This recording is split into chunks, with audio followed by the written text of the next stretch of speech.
Badoosh. Hey, my ninjas, thanks for tuning in.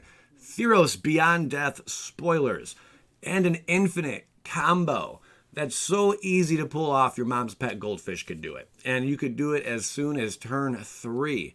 Probably going to be some bans with this bad boy. Just throwing it out there. But, yeah, Theros Beyond Death spoilers. This is insane. A lot. I mean, a bunch. I mean, more than you can handle. About 20 in all. Let's dive into them, shall we? Nessian Boar is a 5-drop. And I like this card. I was just talking about these kind of cards recently. Really cool with the ability on it. It's a 5-drop Boar, rare. All creatures able to block Nessian Boar do so. So what that means, if your opponent has like 5 creatures out and you drop this down, any of them, all of them, have to block this Boar. So this is kind of like a board wipe in a sense. I mean, odds are you're going to lose your Boar, but in the process, your opponent's going to lose a heck ton of their creatures too, you know. Whenever Nessian Boar becomes blocked by a creature, that creature's controller draws a card. So, I mean, that's kind of a little downside there because you're able to get your opponent to draw cards, or they're drawing cards for each one they're blocking with.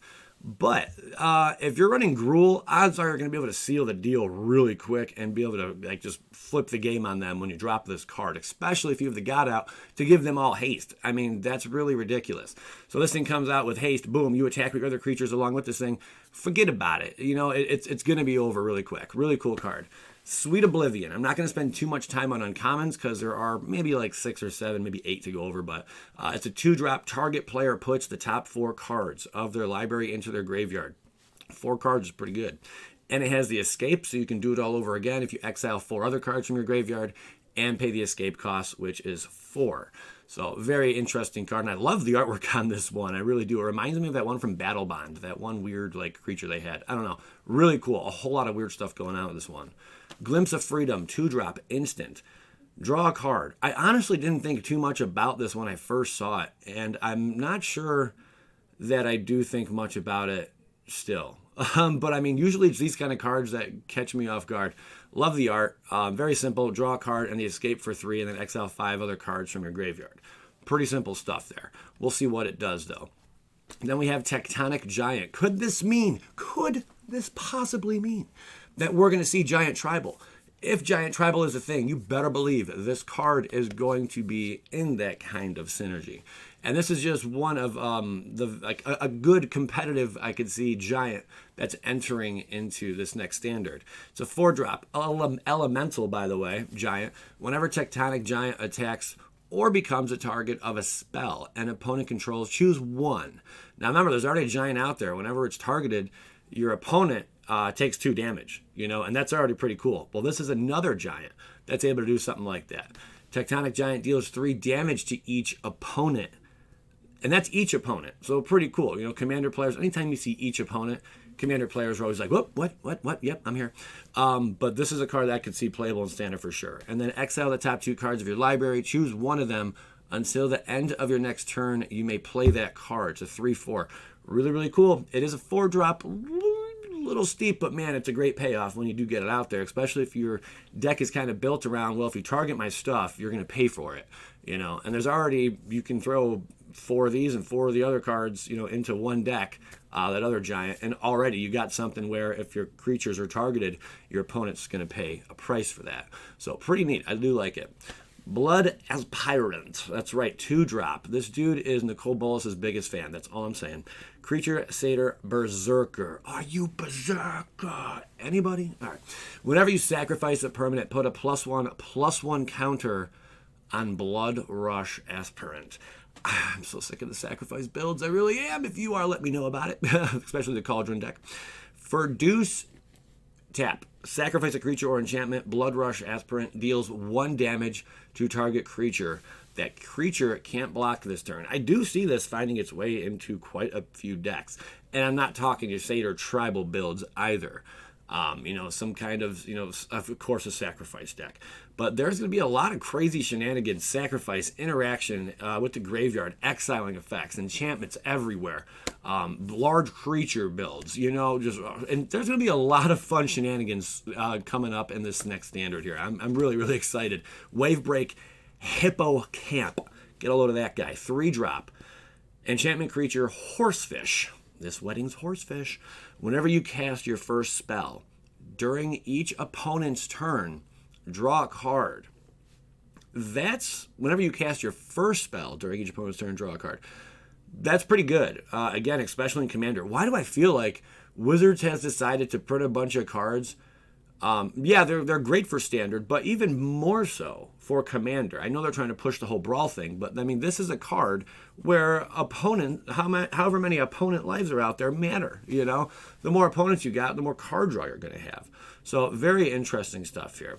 Yeah, during each opponent's turn, draw a card. That's pretty bonkers, man. You can get a lot of card draw with this thing. The good news is it's only on a 2 toughness. Well, the bad news, I guess, if you're looking to build around this, because, I mean, a shot could take it out. A lot of things could take it out. But still, nonetheless, really, really cool card. Pumped about it. And I'm not really that big blue player.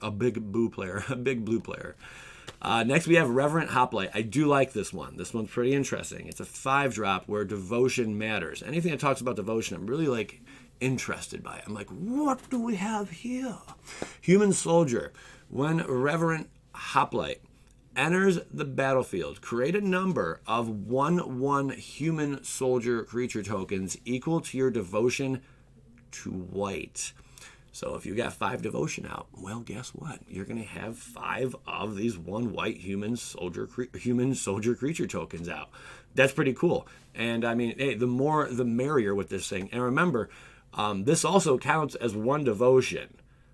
This does matter. This would be 1 already from devotion, you know, and then anything else that comes along the way. Only downside is they don't do anything else. They're just 1/1 white human soldier creature tokens. No lifelink, nothing like that. No vigilance, nothing too special. But you're gonna want to go wide. This would be a card you're gonna want to throw in, especially a devotion deck. Mono white, and mono white I can't see doing things. How impactful will this card be? I don't know, but it's going to be a great way to drop, boom. Your opponent better have an answer for that. And if they don't, they're going to be in some trouble, man. Then we have Nilia's Intervention. Probably one of my favorite artworks from this set. I've said that one other time, but this one is another one that stands out. I just like that there's a lot going on there. You see Nilia in the background. You got all your Hydra. You got your huge Hydra in the background there. Looks like you got some Okos, running from it, or elk at least, and then dinosaurs up front. So choose 1. So rare, X and 2 green here. Choose 1. Search your library for up to X land cards. Reveal them, put them into your hand, and shuffle your library. The key word here is search your library for up to X land cards. Not basic, not non-basic. It doesn't specify what. So any land that you want to get out, you can search up and find it with this card. That is huge. Not only 1 or 2 or 3. I mean, this would be so bonkers. Think even in Field of the Dead. I know it's banned, but just think of how stupid this would be with something like that. Wow. That's really insane. Nilia's Intervention, you can choose this one also. Nilia's Intervention deals twice X damage to each creature with flying. So, yeah, this could be a great sideboard also for green decks, if your opponent may be threatening, I'm sure there might be some flyer builds out there. If not, a whole lot of flyer decks. This standard, look out for that next standard at least. But, yeah, I know there's a lot more ground threats than flyer threats right now in standard. But still, nonetheless, something to keep an eye on, for sideboard play. Next, Herald. It's a 3-drop. It's a Centaur Shaman enchantment creature. So at the beginning of combat on your turn, a target enchanted creature or enchantment creature you control gets +1/+1 and gains trample until end of turn. Not too bad. It's on a 2/3. It's a 3-drop. Can I see this seeing play? Yeah, in the right kind of deck. It could see a little something, Giving something trample is always huge, Especially if you can get some crazy monstrosity of a creature out there and then just give it trample. Boop. Now you have a really, really huge threat, especially the first card we spoiled today, that 10/6. And trample might be able to help out with that, and just steamroll over your opponent instead of it just, dying to maybe a 1/1 death touch or something like that. You can just steamroll over. Pretty cool sauce there. Then we have Ashiok's Aurasia. Now, at first glance, it's a 4-drop. It's kind of like a counterspell, but it's really better than a counterspell because it can work around certain things. Now, it is a 4-drop. That's steep, and when you hear for a counterspell, we all know the OG original gangster counterspell only costs 2. That's it. Just 2 converted mana cost blue. Very simple, very straight to the point. Counter target spell. Instant. Very simple stuff. So this is a 4-drop, and there's a lot of counter spells, and usually the highest a blue deck wants to go is 3. But it depends on how you want to run this. When Ashiok's Erasure enters the battlefield, exile target spell. So you're not countering it, okay? You're exiling it, which is completely different, all right? You're going to exile that spell. This would come in handy, and I'll show you against what kind of cards. Your opponent can't cast spells with the same name as the exiled card. That is another huge perk. So if they can't remove this enchantment, you can take out their most powerful spell, and they can't cast it anymore the rest of the game. But I'm sure a lot of people are going to be running enchantment removal because we are in an enchantment-based standard, or coming to one. When Ashiok's Erasure leaves the battlefield, return the exile card to its owner's hand. All right, so that is a little bit of a downside there. However, this comes in handy against decks that would be running something like Shifting Ceratops, which is currently in standard. The spell can't be countered. Well, guess what? We're not countering it, all right? We're exiling a spell. So it negates that whole counter thing. It just doesn't matter because we're not doing that. Protection from blue doesn't matter because the card hasn't resolved yet. We're exiling it while it's on the stack, so it doesn't have the protection from blue. So it can take out something like Shifting Ceratops. Carnage Tyrant, same thing, man. If you're playing in Brawl or Historic on Arena, or whatever format, Pioneer, who cares? Modern, and this goes on. It gets around that stuff. Emrakul, same thing. I mean, it takes out creatures like that, which are massive. So this might be one of Blue's best sideboard cards, depending on the meta, or might even see main play. I don't know, main board. We're going to find out. Regardless, though, really interesting card. Oh, boy. The Birth of Mellitus and Petitioner. Now I love life and life loves me, like a lemon to the lime and a bubble to the bee. You know it's real good, life can't resist. I couldn't be a Fruit Loop, so don't get me twisted, cause in some life gain is the place for me. Always gaining, life is a life for me. Spread that life open far and wide. F that life, just let me get some old life inside. Yeah, give me that. Okay, nobody? All right, I tried. Okay, we did something there. All right, some of you will know what that is. Okay. The Birth of Mellitus and Setessan Petitioner. Now, I wanted that little tyrant there because, well, there's a lot of life gain. This is going to be the most life gain we've seen in a standard in a very long time. And this is no exception, these 2 cards here. Now, gaining 2 life is not the hugest thing, but the Birth of Mellitus is a pretty cool card. It's a 2-drop. Search your library for a basic Plains card. Reveal it. Put it into your hand. Shuffle your library. That's not too bad. Create a 0/4 colorless wall artifact creature token with Defender. Okay. And then you gain 2 life. That's a whole lot of stuff to do. I mean, yeah, it takes like a little bit of time to get around to doing all that. But, because you got to get to the Saga 3. But whoopity-doo, man. That's a pretty cool card. I think this will see some main board action. And, of course, a lot of these cards are going to reach out in other formats. Then we have the Petitioner over here, Human Druid. When Setessan Petitioner enters the battlefield, you gain life equal to your devotion to green. Green, I can see having just a crap ton of devotion on the board, more than any other color, in my opinion, all right? Now, of course, other colors have, almost equal amounts of devotion, in their favor. But I think green's really going to be where it's at when it comes to devotion and people trying to build devotion decks. And black. Green and black, I think, would be the biggest threats. But now white, with that new God card, is going to be bonkers, too. So, I mean, wow. Just watch out, man. A whole lot of stuff going on here. Pensive Pial's Propensity? Sure, man. This guy, he's seen the light. He's looking at it right now. It's a 5-drop sorcery. Choose one or both. Okay. Return target creature card from your graveyard to the battlefield. We already have, not a plethora, but we have about 3 cards that already do that in the current standard, which is pretty cool because that's stuff you don't always see. You can return a creature card from your graveyard to the battlefield, especially in this volume right now. So it's pretty interesting. Then we have return target aura card from your graveyard to the battlefield. Notice it says choose one or both. I mean, this could be very massive in the right build. I mean, of course, you're going to be going at least Orzhov. We know that much. But returning target aura card from your graveyard to the battlefield, that is pretty big. Goes right to the battlefield. Right to the battle. Equip that sucker. Not equip, because it's not really equip, but the aura. You can just put it on something. There you go. And you can put it on the same creature, that you just dropped. Wow.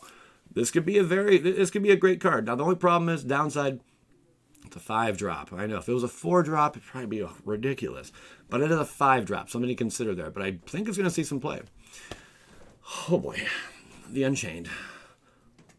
Polychronous? Sure.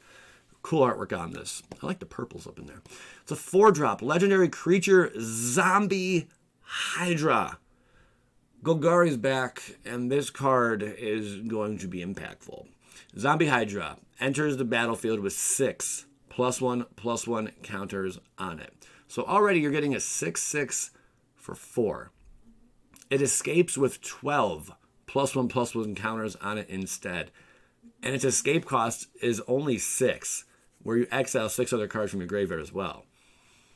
Not only that, if damage will be dealt, while it has a +1/+1 counter on it, you prevent that damage and remove that many +1/+1 counters from it. I think, okay, so that means Death Touch doesn't matter then, if I'm not mistaken, because you're preventing the damage. You're just removing the counters. That's something to think about. I could be wrong. If I'm wrong about that, let me know. But be 100%. I'm pretty certain that negates Death Touch then.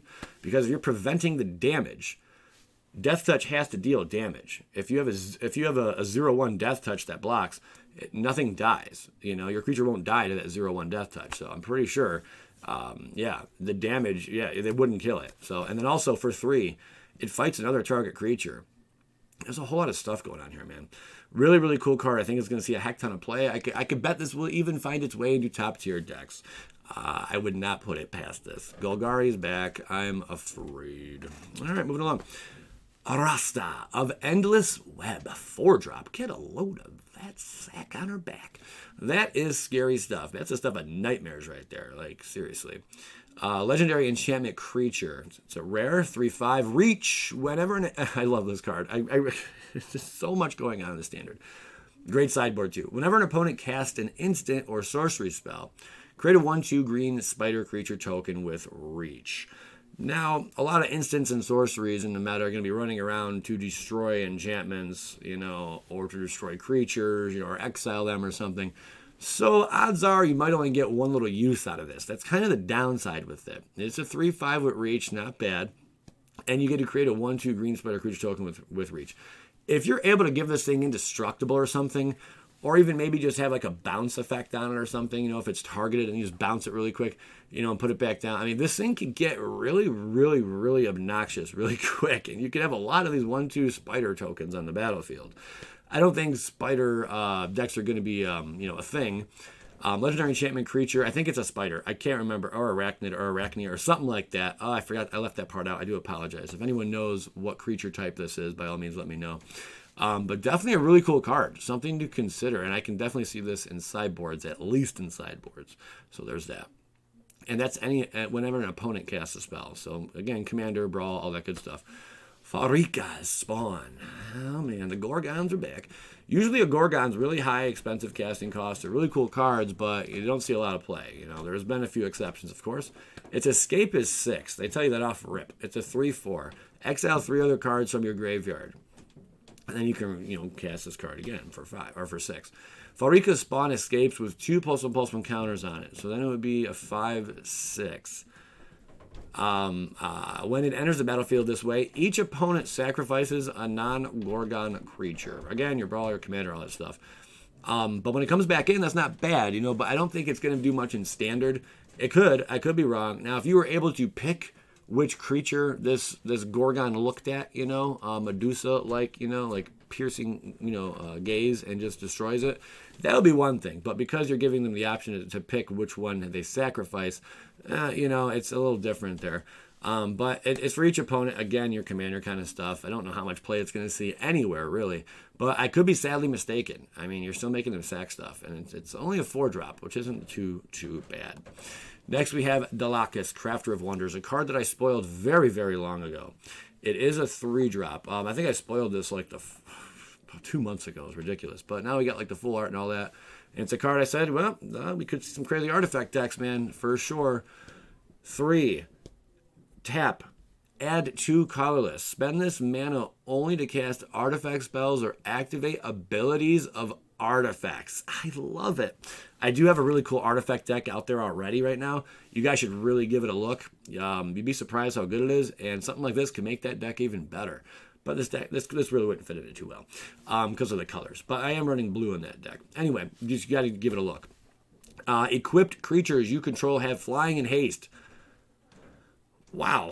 Okay, so this is like going to be in one of those builds where artifact equipment matters. And I'm still waiting to see some really good artifact equipment come out of this Theros Beyond Death.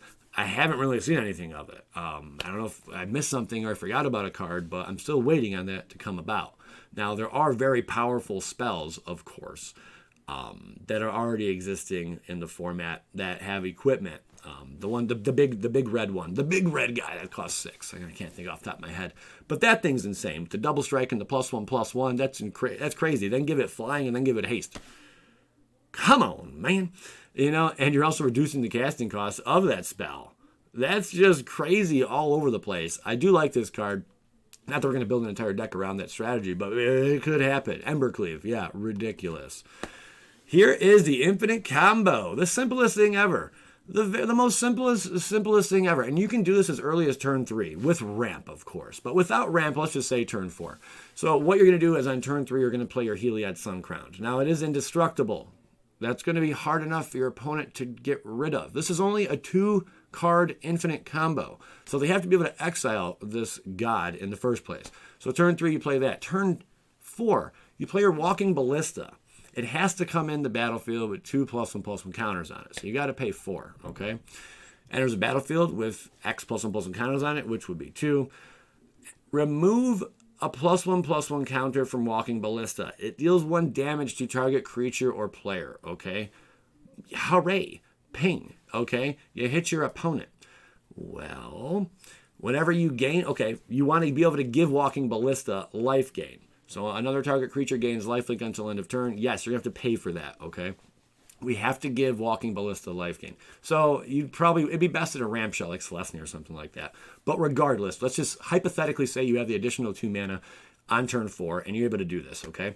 Another target creature gains lifelink until end of turn. You put that on your Ballista. You target your Ballista with it. The other ability on this card, whenever you gain life, put a +1/+1 counter target creature or enchantment you control. So you're removing a +1/+1 counter from Walking Ballista. It's dealing 1 damage to target creature or player with lifelink. Okay? So then it gains life. You're dealing damage to that player. You're putting another +1/+1 counter on it. Now it went from the 1/1 to a 2/2 now. And then you do it again. It's an infinite, you just keep pinging, drain and gain. That is ridiculous. I can see a Walking Ballista probably getting the ban in Pioneer. Within I'd say like 3 weeks of release. I wouldn't put it past that because this is this is some gangster stuff here, man. I don't think they're going to ban Heliod over here.